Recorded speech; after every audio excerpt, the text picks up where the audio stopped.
The moment Catherine Thorne pressed her last silver dollar into the trembling hand of the widow Jenkins, Colton Yates knew he was looking at the kind of woman his mother had always told him existed, but he had never quite believed in. He stood in the doorway of Murphy's General Store in Stillwater, Oklahoma, his spurs still dusty from the morning cattle drive, watching this slender woman in a faded blue dress smile at the older woman with such genuine warmth that it made his chest ache. Catherine's own basket sat nearly empty on the counter, containing only a small bag of flour and some salt, while Widow Jenkins clutched enough supplies to last her through the week. The date was September 14th, 1882, and the late afternoon sun cast long shadows through the store windows, illuminating the copper highlights in Catherine's dark hair as she turned to leave, her shoulders squared despite the obvious sacrifice she had just made. Colton moved aside to let her pass, tipping his hat instinctively, but his mind was already racing. He had seen plenty of charitable acts in his 26 years, most of them performed with an audience in mind, but this woman had given her last coin with no one watching except the store owner, who was already busy with another customer. Catherine's green eyes barely registered his presence as she walked past, her attention focused on the dusty street ahead and whatever difficult choices awaited her at home. He watched her navigate around a water trough and head toward the modest row of houses on the eastern edge of town, her pace steady but not hurried, as if she had already made peace with whatever hunger the evening would bring. Something in Colton's gut twisted hard. He had spent the last 5 years building up the Yates ranch with his father and brothers, working until his hands bled and his back screamed, saving every penny to ensure their family would never face the kind of desperation he had known as a child. His mother had died when he was 12, worn down by years of choosing between feeding her children and feeding herself, always putting them first until there was nothing left of her but skin and hollow eyes. He had sworn then that if he ever had the means and the opportunity, he would never let a good woman suffer that way. And watching Catherine Thorne walk away from that store with her head held high and her stomach likely empty, he knew that opportunity had just presented itself. He turned back into the store, his boots heavy on the wooden floorboards. Murphy looked up from tallying receipts, his weathered face creasing into a knowing smile. The old man had run this store for 30 years and had seen just about everything Stillwater had to offer, good and bad. "That Miss Thorne," Colton said, keeping his voice casual as he approached the counter. "She comes in here often," Murphy's expression softened. 3-4 times a week, always buys just enough to get by. She teaches at the schoolhouse, you know. Doesn't make much, but she has got a heart bigger than this whole territory. That is the 3rd time this month I have seen her give away what she cannot spare." Colton pulled out his wallet, extracting several bills and laying them on the counter. "I want you to do something for me, Murphy. Next time she comes in, you let her shop like normal, but you do not take her money. You tell her someone has set up an account to cover her purchases." Murphy's eyebrows rose toward his receding hairline. "She is proud, Colton, might not take kindly to charity." "Then you make sure she does not know it is charity," Colton replied, his jaw set with determination. "Tell her it is a community fund for teachers, or that the school board approved a provision allowance. I do not care. Just make sure she can buy what she needs without giving away her last dollar to every person in need who crosses her path." The storekeeper studied him for a long moment, then nodded slowly. "You are your mother's son, all right. She would have liked Miss Thorne."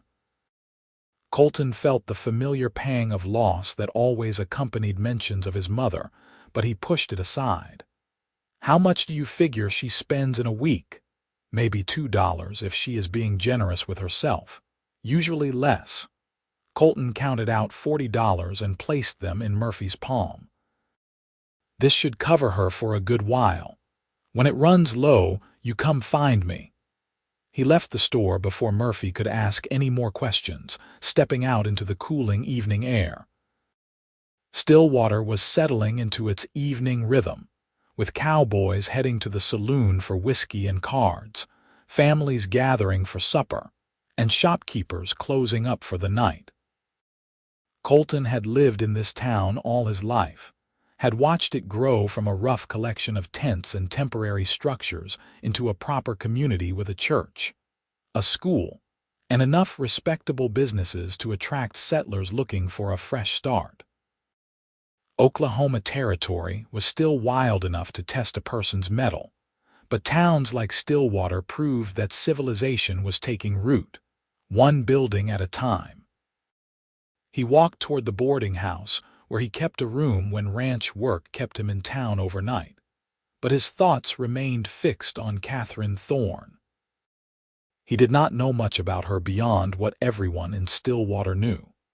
She had arrived 2 years ago from somewhere back east, taken the teaching position that no one else wanted because it paid barely enough to survive on, and had somehow earned the respect and affection of every child and parent in town through her dedication and kindness. She lived alone in a small house near the school, kept to herself mostly, and never complained about her circumstances despite them being obvious to anyone who paid attention. Colton had paid attention more than he cared to admit. He had first noticed her last spring when he delivered lumber for the school's new bookshelves, watching her direct the installation with a combination of firmness and grace that impressed him.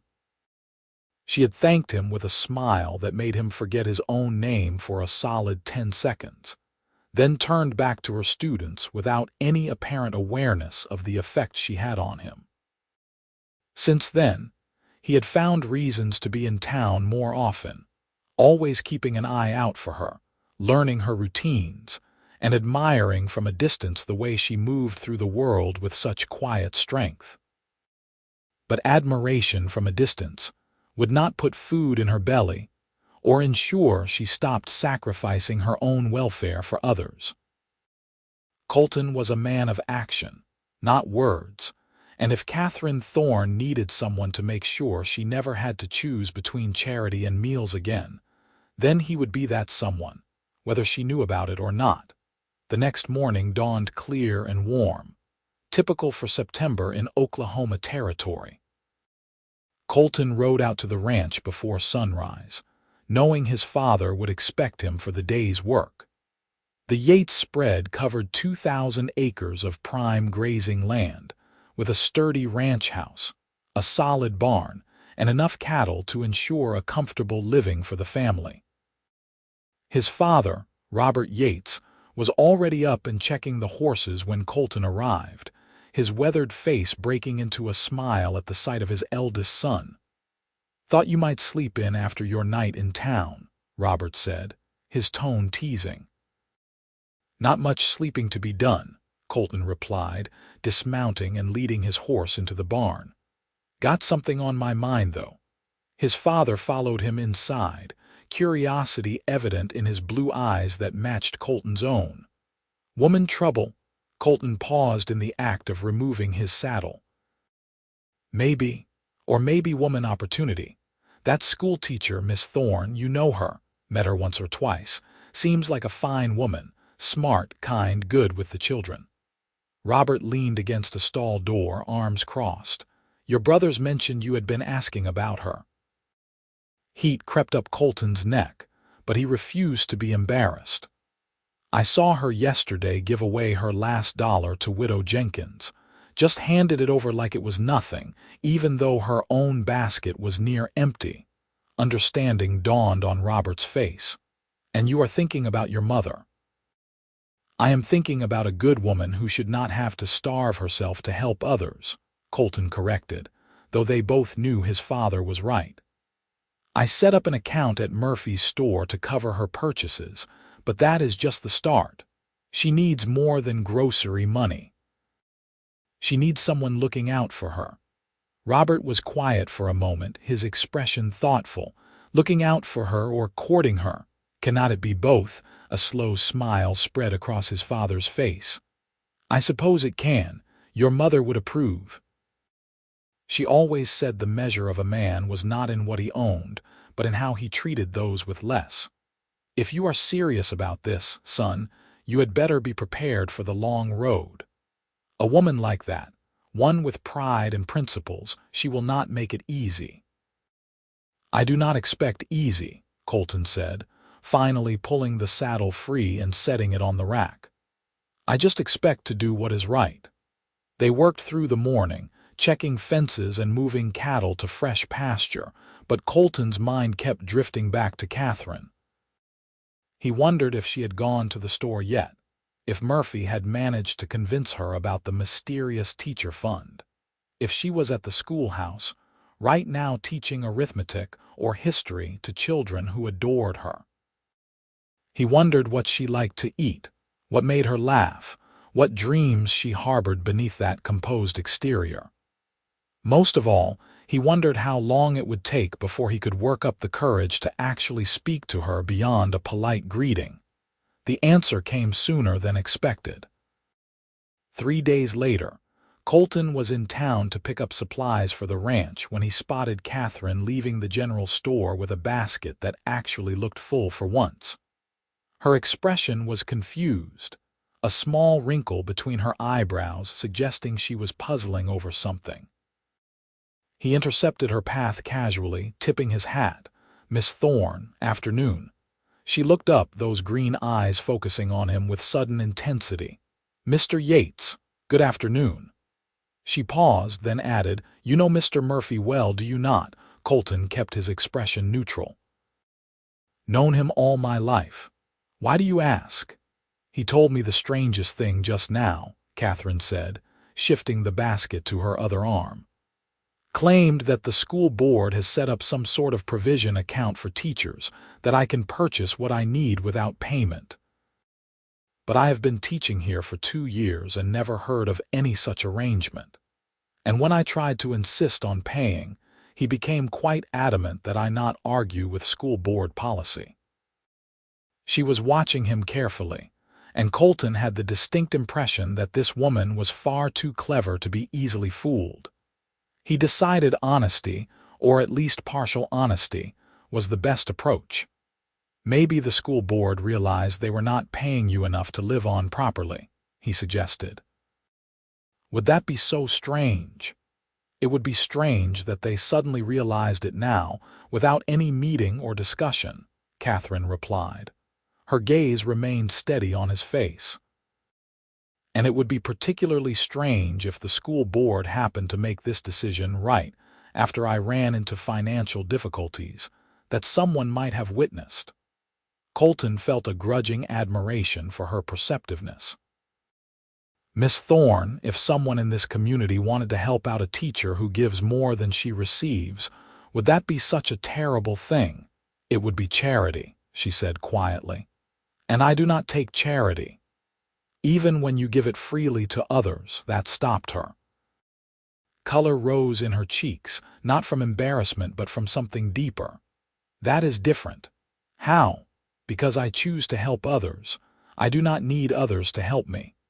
Colton took a step closer, lowering his voice so passing townspeople would not overhear. 3 days ago, I watched you give your last dollar to Widow Jenkins. Your basket had flour and salt, maybe enough for a few days of plain eating. Jenkins walked out with enough food to feed herself properly for a week. You think I do not know what that means? You think I cannot recognize someone who is about to go hungry so someone else does not have to? Catherine's eyes widened slightly, surprise flickering across her features. You were there. I was there. And I will tell you something, Miss Thorne. My mother died doing exactly what you are doing. She gave and gave until there was nothing left to give, and then she gave some more, and eventually her body just gave out. I was 12 years old when I watched them lower her into the ground, and I swore that day that if I ever had the means to prevent another good woman from suffering that fate, I would do it." The words came out rougher than he intended, emotion making his voice harsh.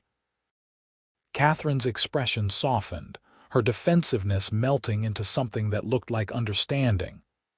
"I am sorry about your mother," she said gently, "but I am not your responsibility, Mr. Yates." "No," he agreed, "but maybe you could be my choice." Same way Widow Jenkins was your choice, and the Morrison family when their barn burned down, and old Tom Fletcher when he got sick last winter. I heard about all of it, Miss Thorne. This town talks, and people notice when someone keeps giving without taking. So maybe you let someone give back for once." She was quiet for a long moment, her gaze searching his face for something. Whatever she found there must have satisfied her because she finally nodded slowly. "If I accept this help, it is a loan. I will pay it back." "If that is what you need to tell yourself," Colton said, fighting back a smile. "But I think we both know you will just turn around and give it to the next person who needs it more." A reluctant smile tugged at the corner of her mouth. "You seem to have formed quite an opinion about my character, Mr. Yates. Call me Colton. And yes, I have. You are stubborn, generous to a fault, and too proud for your own good. You are also one of the finest people in this town, and if accepting help makes you uncomfortable, maybe you should consider that watching you refuse help makes others uncomfortable too." The smile grew a fraction wider. "That is quite the argument, Colton." The sound of his name on her lips sent a warm thrill through his chest. "Is it working, perhaps?" She adjusted her basket again, and this time Colton reached out to take it from her. "Let me carry that for you. I can manage." "I know you can. Let me anyway." After a brief hesitation, Catherine relinquished the basket. They began walking together toward her house, falling into step naturally, despite the fact that this was the longest conversation they had ever had. Colton was intensely aware of her presence beside him, the way the afternoon sun caught in her hair, the soft rustle of her skirts, the subtle scent of lavender that seemed to cling to her. "How is the teaching going?" he asked, wanting to keep her talking. "Well enough. The children are bright and eager, for the most part. We are working on American history this week, studying the Revolution. Some of the older boys find it dry, but I have been trying to make it more engaging with reenactments and debates. Sounds like you have got them thinking, at least." "That is always the goal." She glanced at him sideways. "What about you? How is the ranch? Busy?" "Always is this time of year, getting ready for winter. We have got a good herd though, strong calves born this spring. My father is talking about expanding, maybe buying up the Henderson property to the east." They reached her house, a small but tidy structure with a front porch and a struggling garden. Catherine climbed the 2 steps and turned to take her basket back.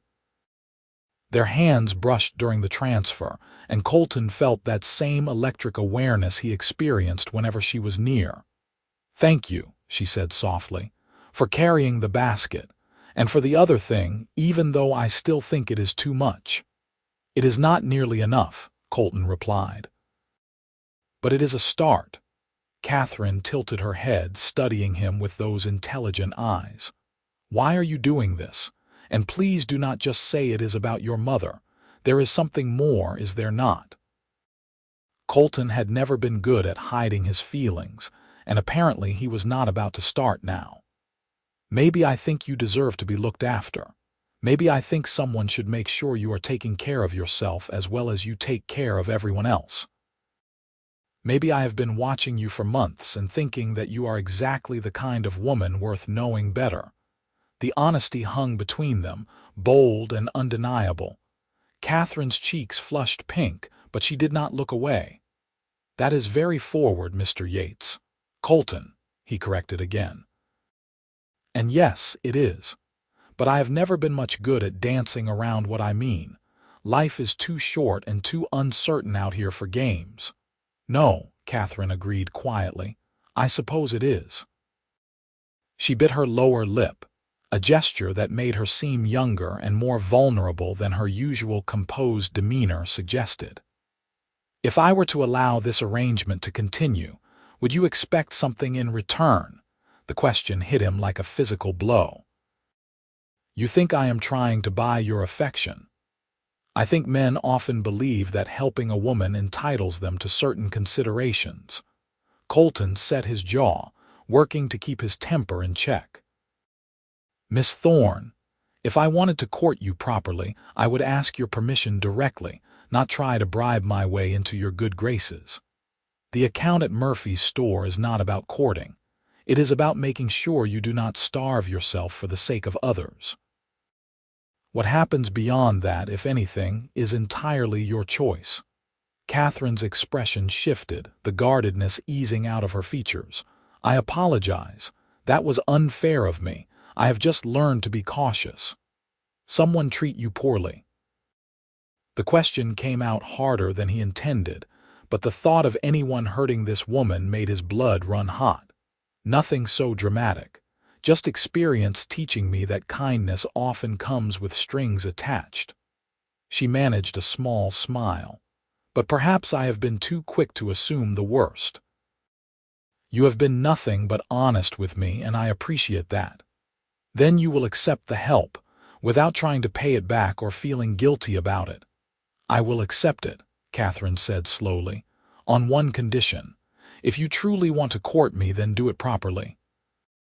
Ask me to dinner, or to a town social, or whatever it is people do here.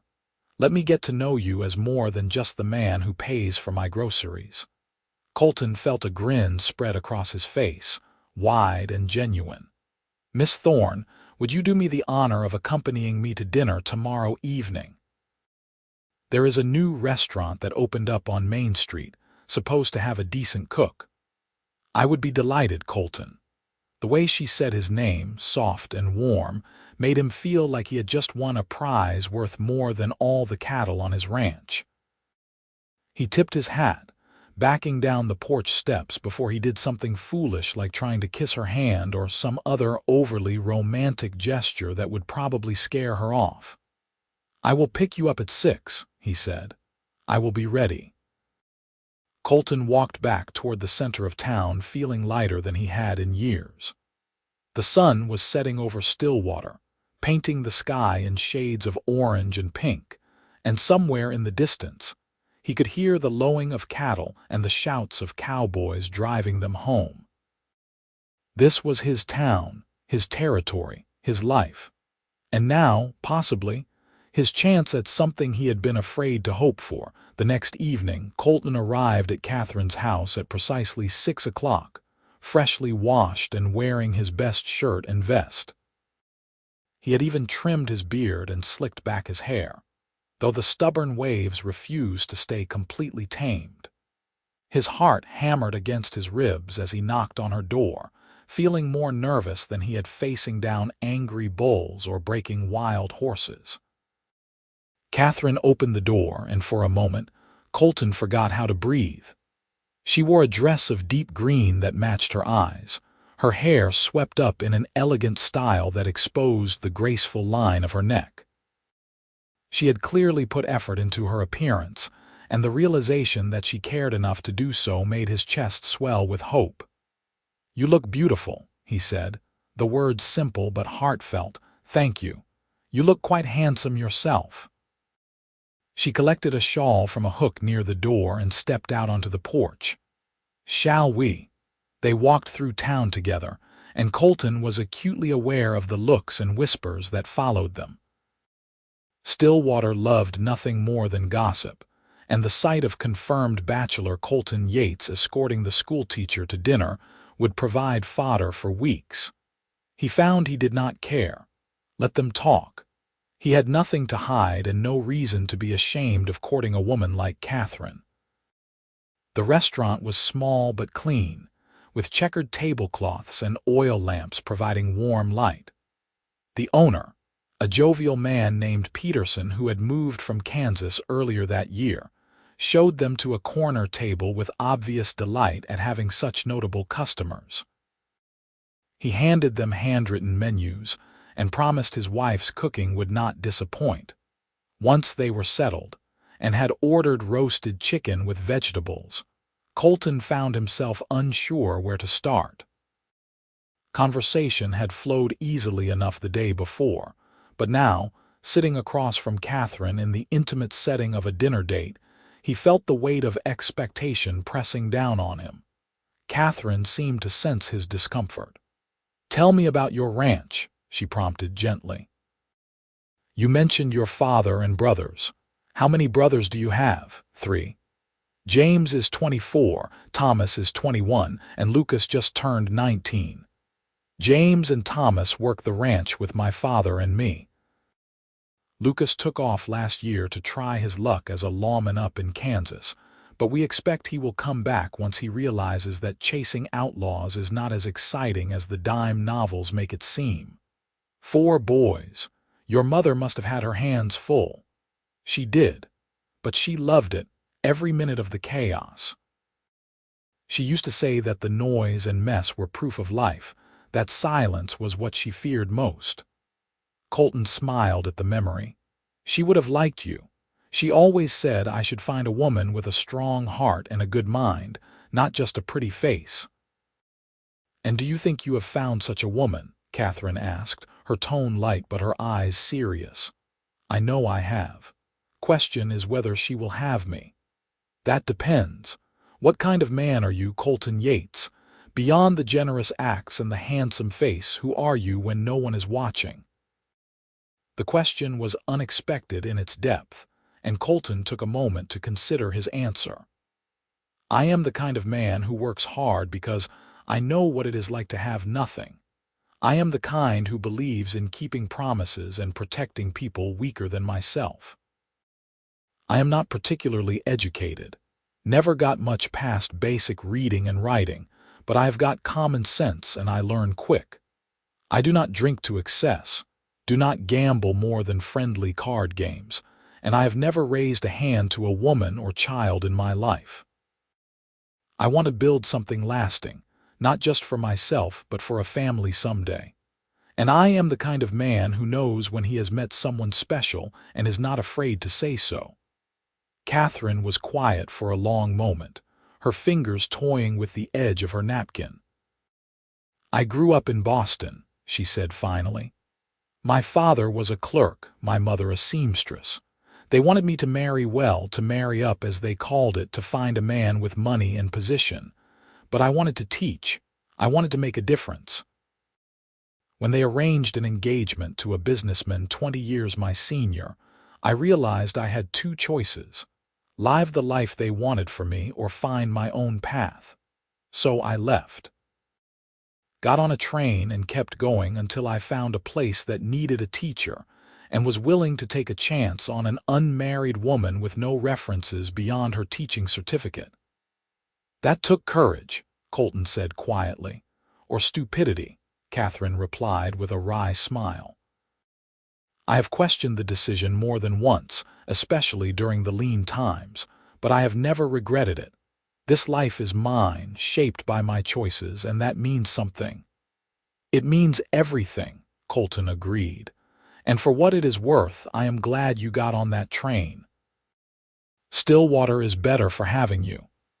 Their food arrived then, steaming and fragrant, and they ate while continuing to talk. Colton found himself sharing stories about ranch life, about his brother's antics and his father's wisdom, about the satisfaction of watching calves grow strong and the frustration of fixing fence line in the blazing sun. Catherine, in turn, told him about her students, painting vivid pictures of their personalities and struggles, making him laugh with tales of childhood mischief, and touching his heart with stories of children overcoming obstacles. The more they talked, the more Colton realized how right this felt. Catherine challenged him intellectually in ways he was not used to, asking questions that made him think and sharing opinions that did not always align with his own. But she also listened, truly listened, absorbing his words and responding thoughtfully rather than just waiting for her turn to speak. He could see himself having conversations like this for years, decades even, never running out of things to discuss or discover about each other. When they finally left the restaurant, the night had grown cool and stars glittered overhead in a clear sky. Colton offered Catherine his arm, and she took it without hesitation, her hand resting lightly on his forearm as they walked. The touch was simple, proper, but it sent warmth coursing through him nonetheless. "Thank you for dinner," Catherine said as they approached her house. "I enjoyed it very much. So did I. Can I see you again? Maybe Sunday after church. We could take a walk, or I could show you the ranch if you are interested." "I would like that." She paused at her door, turning to face him. The lamplight from inside cast a soft glow around her, and Colton had to resist the urge to pull her close and kiss her until they both forgot their own names. Instead, he took her hand, raising it to his lips in a gesture that felt both old-fashioned and exactly right. "Good night, Catherine." "Good night, Colton." He waited until she was safely inside before walking away, his heart singing with possibilities. The weeks that followed established a pattern that became the highlight of Colton's existence. He saw Catherine twice a week at minimum, sometimes more when he could find excuses to be in town. They attended church together on Sundays, sitting in the pew while the whole congregation watched with barely concealed interest. They took walks along the creek that ran east of town, talking about everything and nothing. He brought her to the ranch, where his father welcomed her warmly and his brothers teased him mercilessly but approved wholeheartedly. Catherine, for her part, seemed to bloom under the attention. She stopped trying to refuse the grocery account, though Colton noticed she still helped others whenever she could. The difference was that now she did so without sacrificing her own welfare, and that made all the difference. She gained a bit of weight, filling out the hollows in her cheeks, and her eyes sparkled with energy rather than the exhaustion of constant hunger. But more than the physical changes, Colton noticed the way she relaxed around him. The walls she kept up around most people gradually lowered when they were together, revealing glimpses of vulnerability and humor and passion that took his breath away. She laughed more freely, shared deeper thoughts, and began to touch him casually in ways that suggested growing comfort and affection. A hand on his arm, fingers brushing his when they walked, once even leaning her head against his shoulder when they sat by the creek watching the sunset. It was during one of those creekside conversations, on a warm October afternoon with leaves starting to turn gold and red, that things shifted between them. They had been discussing Catherine's childhood in Boston, and somehow the conversation had turned to dreams and wishes. "What do you want, Colton?" Catherine asked, plucking at the grass beside her. "Not just in general, specifically. If you could have your life turn out exactly as you wished, what would it look like?" Colton considered lying or deflecting, but Catherine's directness had always inspired honesty in him. "I want what my parents had before my mother died. A partnership. Someone to build a life with, to weather storms with, to celebrate victories with. I want children running around the ranch, learning to ride and work and love the land the way I do. I want to wake up next to someone I respect and admire and desire, and know that she feels the same about me. I want to grow old with someone, sitting on the porch in our twilight years and remembering all the days we spent together." He turned to look at her, finding her watching him with an expression he could not quite read. "What about you? What do you want?" "I want to matter," Catherine said softly. "I want to make a difference in the world, even if it is just in one small corner of it. I want to teach children and watch them grow into good people. I want to feel safe and valued and loved. I want someone who sees me, truly sees me, not just what I can provide or what I represent." and I want to feel like I am choosing my life, not having it chosen for me. Do you feel that way now, like you are choosing?" "Yes," she said, and her hand found his, fingers interlacing naturally. "For the first time in a long time, I feel like I am exactly where I am supposed to be." Colton's heart hammered in his chest. "Catherine, I need you to know something. I am falling in love with you. Maybe I have been since the moment I saw you give away that dollar, or maybe it started before and I only just recognized it. But I am done pretending this is just casual courting. I want a future with you. I want everything I just described, and I want it with you." Catherine's eyes shimmered with emotion, her grip on his hand tightening. "I am falling in love with you too. I tried not to. I told myself it was too soon, too fast, too risky. But you have made it impossible not to love you, Colton Yates. You have shown me every day through your actions that you are exactly the kind of man I never believed I would find." The kiss was inevitable, natural as breathing. Colton cupped her face gently, mindful of her delicacy even as passion surged through him. Catherine responded with equal fervor, her hands gripping his shoulders as she pressed closer. The kiss was everything a first kiss should be. Tender and searching, passionate and sweet, full of promise and potential. When they finally broke apart, both breathing hard, Colton rested his forehead against hers. "Marry me," he whispered. "I know it is fast. I know we have only been courting for a few months, but I know what I want and I know what I feel. Marry me, Catherine." She pulled back just enough to meet his eyes, her expression serious. "Are you sure? Marriage is forever, Colton. Once we make those vows, there is no going back. I am more sure of this than I have been of anything in my life." A slow, radiant smile spread across her face. "Then yes, yes, I will marry you." They kissed again, sealing the promise, and Colton felt like the luckiest man in Oklahoma territory. The sun was setting over the creek, painting the water gold and crimson, and somewhere in the distance, a coyote called to its mate.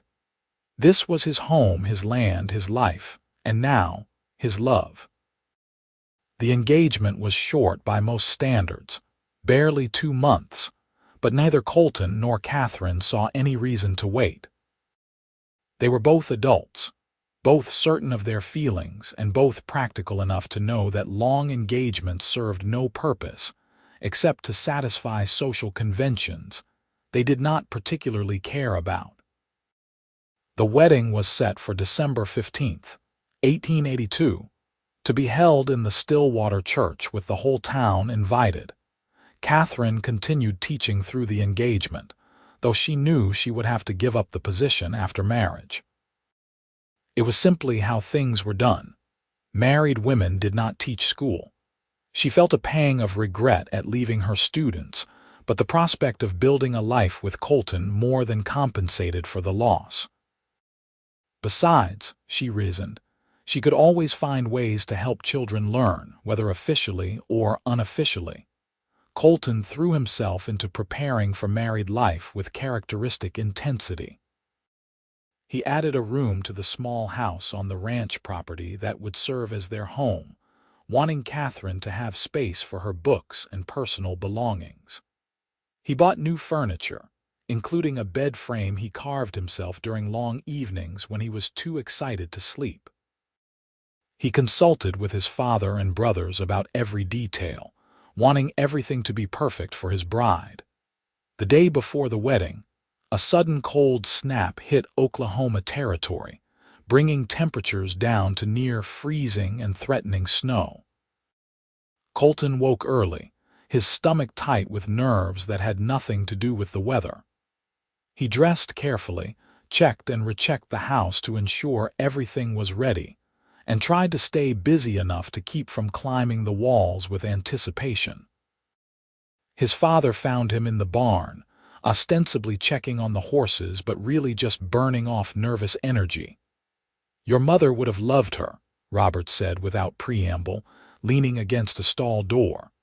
"Catherine, I mean. She is exactly the kind of woman your mother hoped you would find." Colton looked up from the bridle he was pretending to inspect. "You think I am doing the right thing? Moving this fast? I think when you know, you know. Your mother and I were engaged for 3 months before we married, and people said we were rushing. But we had 30 years together, some of them hard, all of them worth it. The length of the courtship does not matter. The strength of the commitment does. I love her," Colton said simply, "more than I knew I could love anyone. I know you do, son, and she loves you. That is what matters." The wedding morning dawned clear and cold, the threatened snow holding off for the moment.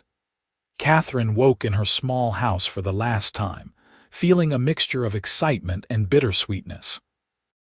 She had made a life here, small though it was, and leaving it behind felt significant even as she embraced what came next. Several of the town women arrived to help her prepare, chattering and laughing as they fussed over her hair and dress. The dress itself was simple but elegant, cream-colored fabric that Catherine had saved for months to afford, with lace at the collar and cuffs. She had sewn it herself during late nights after lesson planning, every stitch a meditation on the life she was building. At precisely 2 o'clock, Catherine walked down the aisle of the Stillwater Church on the arm of John Murphy, the storekeeper who had agreed to give her away in the absence of her own father. The church was packed, every pew filled with townspeople who had come to witness the union. But Catherine only had eyes for Colton, who stood at the altar in a black suit that made him look both handsome and slightly uncomfortable, his face shining with such obvious love and joy that her heart squeezed painfully in her chest. The ceremony was traditional, presided over by Reverend Thomas, who had baptized Colton as a baby and watched him grow into manhood. They spoke their vows clearly and firmly, promises made before God and witnesses, binding them together for whatever years they would be granted. When Reverend Thomas pronounced them husband and wife, Colton kissed Catherine with such tender reverence that several women in the audience sighed audibly. Then they walked back down the aisle together, hand in hand, husband and wife, ready to face whatever came next as partners. The reception was held at the town hall, with food and drink provided by what seemed like every family in Stillwater. There was music and dancing, toasts and well wishes, laughter and celebration. Colton kept Catherine close, his hand never leaving her waist or her hand, as if he needed the physical contact to believe this was real. Late in the evening, as the party began to wind down, they slipped away and rode out to the ranch under a sky full of stars. Colton had left a lamp burning in their new home, and when he carried Catherine over the threshold, she gasped at the sight that greeted her. The house was simple but beautiful, with sturdy furniture and warm rugs, a fireplace already crackling with heat, and everywhere she looked, small touches that spoke of Colton's thoughtfulness. Books on shelves, fresh flowers in a vase despite the season, a quilt on the bed that she recognized as his mother's handiwork, preserved all these years. "Welcome home, Catherine Yates," Colton murmured, setting her down gently. She turned in his arms, reaching up to frame his face with her hands.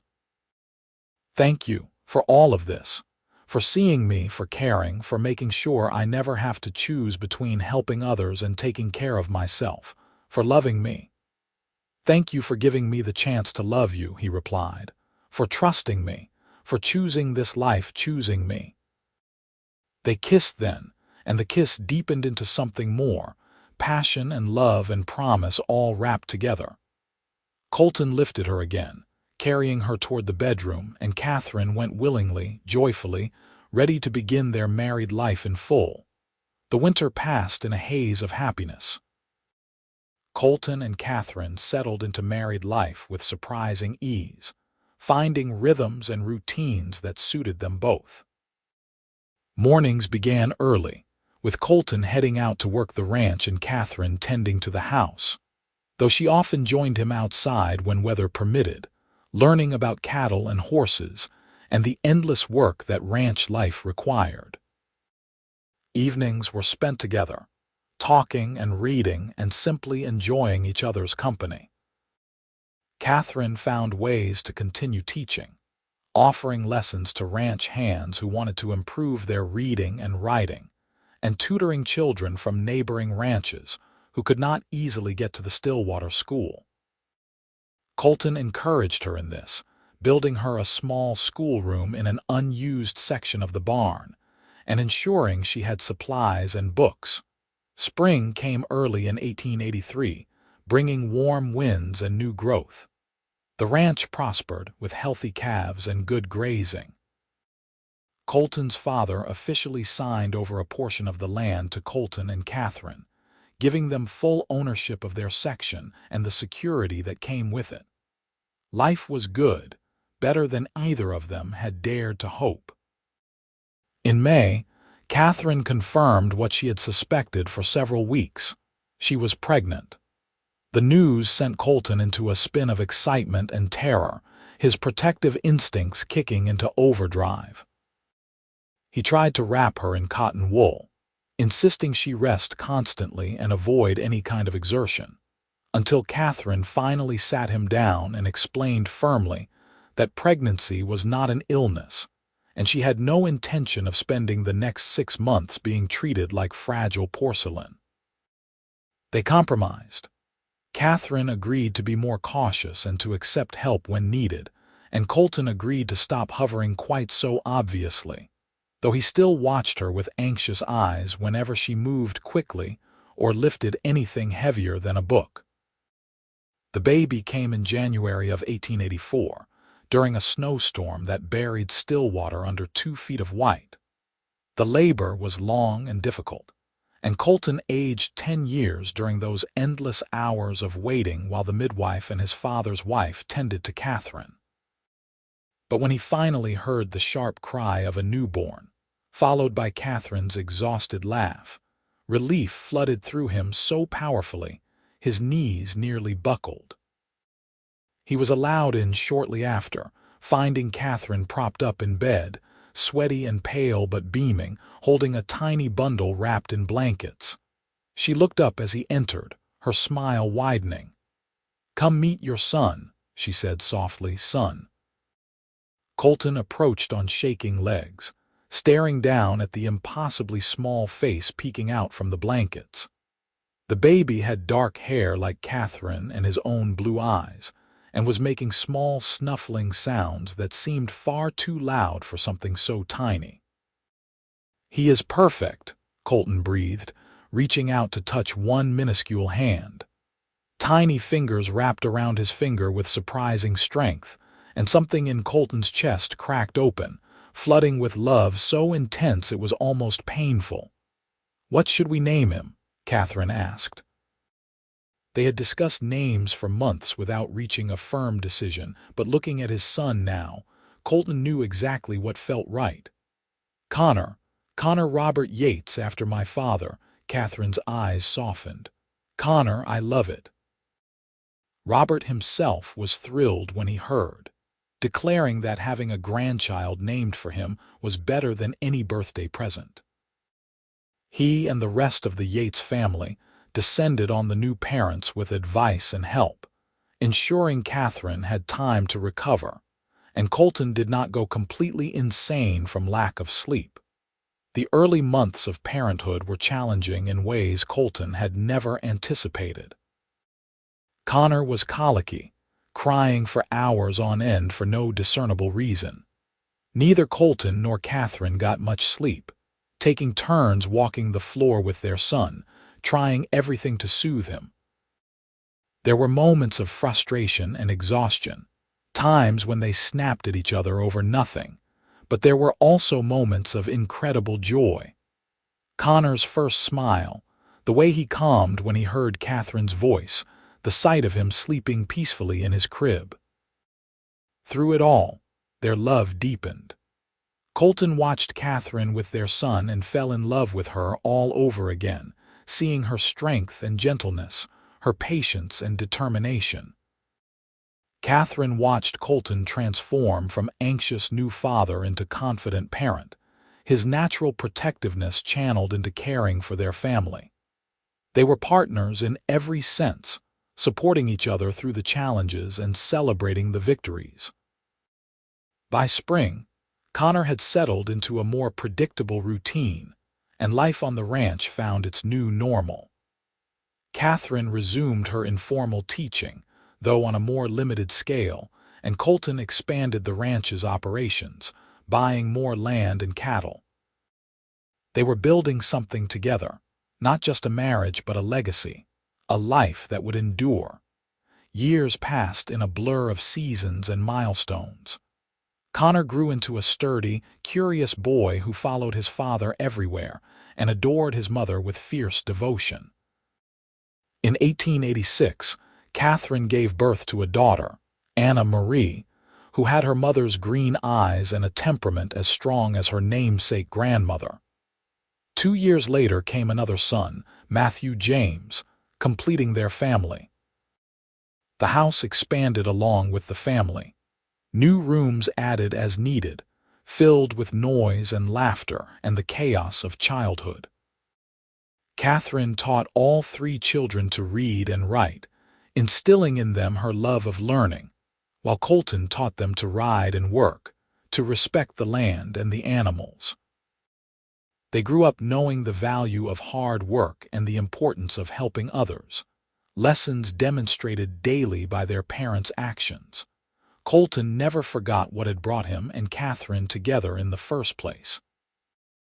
Every year on their anniversary, he made a donation to the Stillwater School in Catherine's name, ensuring other teachers would have better resources than she had endured. Catherine continued her pattern of helping those in need, but now with Colton's full support and resources behind her, able to make a real difference without sacrificing her own family's well-being. The ranch prospered beyond what Colton had dreamed possible. The Yates name became synonymous with quality cattle and honest dealing throughout Oklahoma Territory. When Oklahoma achieved statehood in 1907, Colton and Catherine attended the celebration in Stillwater, watching with pride as their town and territory officially joined the United States. Their children grew and eventually started families of their own. Connor took over the ranch operations, managing them with skill and innovation that made his father proud. Anna became a teacher like her mother, opening a school in a neighboring town where she taught for 40 years. Matthew became a veterinarian, the first in the family to attend university, using his skills to help ranchers throughout the region. Through all the years and changes, Colton and Catherine remained devoted to each other. They weathered droughts and economic downturns, illness and loss, always facing challenges together. They celebrated victories and mourned defeats side by side. They grew old together, exactly as Colton had envisioned during that creekside conversation so many decades before. On their 40th wedding anniversary in 1922, their children and grandchildren gathered at the ranch for a celebration. The house was full to bursting with family, 3 generations of Yates clan eating and laughing and sharing stories. Colton, now 66 and silver-haired but still strong, stood to give a toast. 40 years ago, he said, his voice carrying easily over the crowd, I saw a woman give away her last dollar to someone who needed it more. That single act of kindness changed my life forever. It showed me what real love looks like: sacrifice and generosity, strength and compassion. Everything good in my life stems from that moment, and from the woman who taught me what it means to truly care for others. He turned to Catherine, who sat beside him, her dark hair now snow-white but her green eyes still bright with intelligence and love. Thank you, Catherine, for giving me 40 years of happiness, for being my partner in all things, for building this family and this life with me, for never having to choose between charity and meals, because I made sure of that, and for loving me even when I was overbearing and stubborn and too protective for your own good." Catherine laughed, reaching up to take his hand. "Someone had to love you, Colton Yates, and I am glad it was me." The room erupted in applause and cheers. Connor stood to give his own toast, followed by Anna and Matthew, each sharing memories and expressing gratitude for the example their parents had set. The grandchildren, ranging from teenagers to toddlers, added their own chaotic joy to the proceedings. Late that night, after everyone had left or gone to bed, Colton and Catherine sat on their porch, wrapped in blankets against the cool November air. The stars overhead were the same ones they had looked at on their wedding night all those years ago, constant and brilliant. "You have any regrets?" Colton asked quietly. "About leaving Boston, about giving up teaching officially, about marrying a cowboy and spending your life on a ranch." Catherine was quiet for a moment, considering. "Not a single one," she said finally. "This life, this family, this love, it is more than I ever imagined possible. You kept your promise, Colton. I never had to choose between helping others and taking care of myself, because you made sure I always had enough. You saw me at my most vulnerable and chose to help rather than judge. That is the kind of man you are, the kind of man I have been privileged to love." "I am the one who is privileged," Colton replied. "You could have chosen anyone, but you chose me. You built this life with me. Every good thing I have is because of you." "Then we are both fortunate," Catherine said, leaning her head on his shoulder the way she had done countless times over the decades. "We found each other when we needed each other most, and we built something beautiful together." They sat in comfortable silence, watching the stars and listening to the familiar sounds of the ranch settling for the night. Somewhere in the barn, horses shifted and nickered. In the distance, coyotes sang to the moon. The wind whispered through the grass, carrying the scent of earth and growing things. This was their legacy. Not just land and cattle and buildings, but love sustained over decades, family built on foundation of mutual respect and genuine affection, lives touched by their generosity and example. It was everything they had hoped for and more. Colton pulled Catherine closer, pressing a kiss to her temple. "I love you, Catherine Yates, just as much now as the day I married you. More, maybe. I love you too, Colton. Always have, always will." They stayed there until the cold drove them inside, then climbed into bed together, falling asleep in each other's arms the way they had done for 40 years. Outside, the Oklahoma night deepened and stars wheeled overhead, marking time in their ancient dance. The ranch slept, secure and prosperous, a testament to what two people could build when they chose love over fear, generosity over selfishness, partnership over pride. The years continued to pass as years do, bringing both joy and sorrow. Colton's father passed away peacefully in his sleep in 1924, surrounded by family. His brothers eventually followed, James in 1928 and Thomas in 1931, each leaving their own legacies of children and grandchildren. Lucas, the brother who had gone off to be a lawman, returned to Oklahoma in his later years, settling near Stillwater and reconnecting with family. Catherine and Colton aged together, their bodies growing frail even as their love remained strong. They moved more slowly, needed more help with daily tasks, but they never lost their essential partnership. They still sat on the porch in the evenings, still held hands when they walked, still found joy in each other's company. In 1935, at the age of 79, Colton fell ill with pneumonia. Despite the best efforts of doctors and the devoted care of his family, it became clear he was not going to recover. Catherine, now 77 and fighting her own health battles, refused to leave his side, sitting in a chair beside his bed day and night. On a warm May evening, with the windows open to let in spring air, Colton opened his eyes and found Catherine watching him, her hand clasped in his. "You have been the greatest adventure of my life," he whispered, his voice weak but clear. "Thank you for saying yes all those years ago. Thank you for every day since." Tears streamed down Catherine's face, but she smiled through them. "Thank you for seeing me, for caring, for making sure I never had to choose between charity and meals, for loving me so completely that I never doubted my worth." "Promise me something," Colton said, his breathing labored. "Promise me you will keep helping people, keep teaching, keep being the light you have always been.